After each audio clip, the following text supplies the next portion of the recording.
In 10 minutes I want to give you a flavour of what we're doing in fundraising so that if you come to the breakout group you feel well informed. And I think I want to leave you with three things. First of all, I want to give you a sense of reassurance that we are weathering the double-dip recession well, and that there is money for programme. Secondly, I'd like to give you some inspiration from the different ways that we're doing fundraising. And finally, I think I want to give you some encouragement that you are all part of this fundraising process. So this bar chart just basically shows you how much money we're raising. And I think the other key point from it is just how little proportionately is coming out in cost. The vast majority of the money that is raised from individuals and from institutional donors is getting out there to programme. The reason for putting this chart in is to again show you the real diversity of money that we raise from institutional investors around the world, and particularly to make a point that we don't just get money from the UK government. In fact, we get more money from the European Union, including the humanitarian agencies, than we get from the UK government.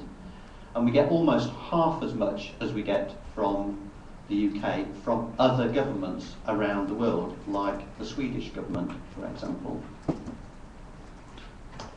And that diversified income, we haven't got all of our eggs in one basket.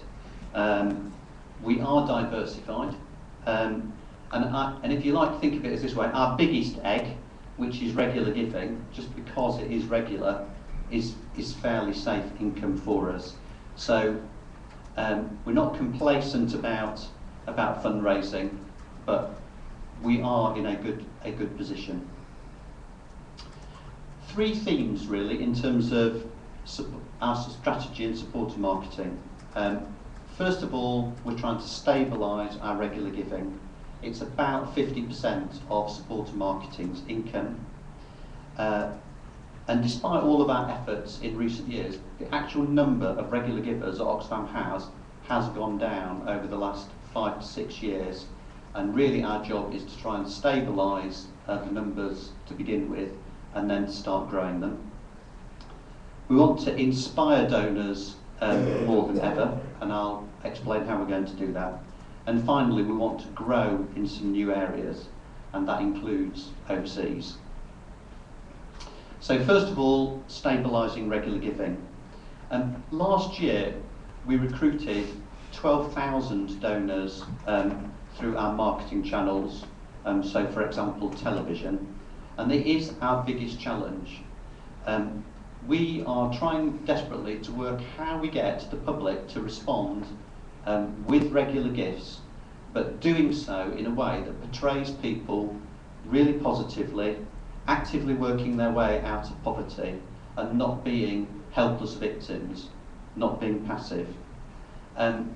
We think that this approach that we've taken on See For Yourself is a great way of doing it, where we've put an Oxfam supporter at the heart of the TV advertising, done completely unscripted, with them out in the field. And we haven't got time to show you the TV, but I'd just say, if you haven't seen it, just go onto the website and have a look at it there. Still on stabilising regular giving. If you just go to the next one. Oh, that's good. Go to my bucket. Fantastic. So last year, 70% of our new donors came from telemarketing and door-to-door.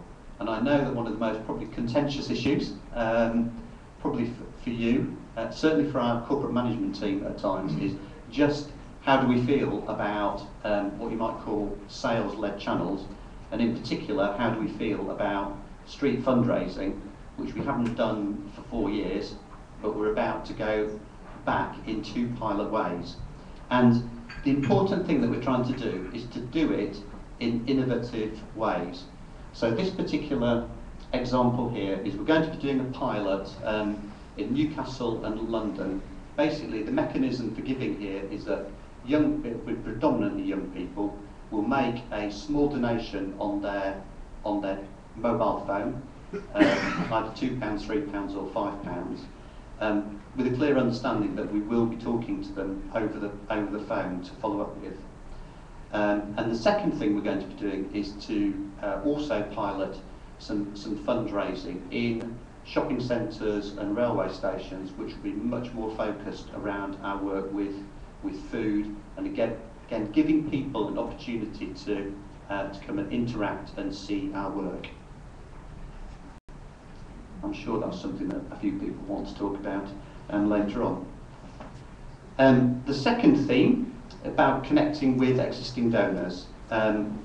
So this is particularly important for emergencies. Last year, about 90,000 people, so contrast 90,000 people with 12,000 people doing marketing regular giving, gave to our East Africa emergency.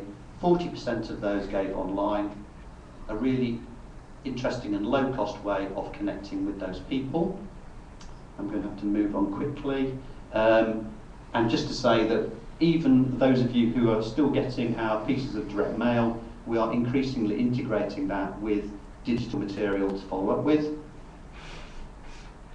And still focusing on connection.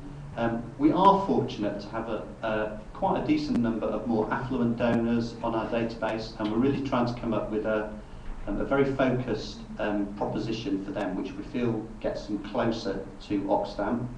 I'm not going to say any more about that now because I've got my 2-minute warning. My third theme, growing new income streams.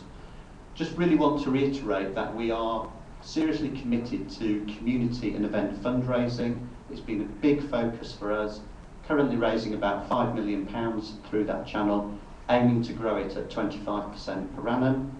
And we've got great events from the very youngest, like Water Week, to events for students and younger people, like Oxjam, although for the older ones apparently there is a retro event coming up this year. Trail trekker and trail walker, appealing to the more active, and then you can choose the way that you want to do International Women's Day, and maybe that will involve a bit more relaxation. So lots of things going on community and events. And then continuing with this theme of growing new income streams, fundraising partnerships, who are our specialist team raising money from major donors, corporates and trusts. So quiz question. Can you go on to the next one? Great, yeah. What has an Austrian sausage maker, a world champion boxer and a bottle of water got in common? And the answer is they all provided money for the East African emergency last year. And if you want to know more about that, you'll have to ask me later. So could you just go back to... So I think I just wanted to say that our partnerships do respond to what supporters have got started, and the Circle is a great example with Annie Lennox, one of our best-known Oxfam ambassadors. The Circle was her idea, and it's now spun out into lawyers' circles, a Scottish circle. If you want to run a circle, we'd love to hear from you. So we do. You are very much at the heart of what our fundraising is about.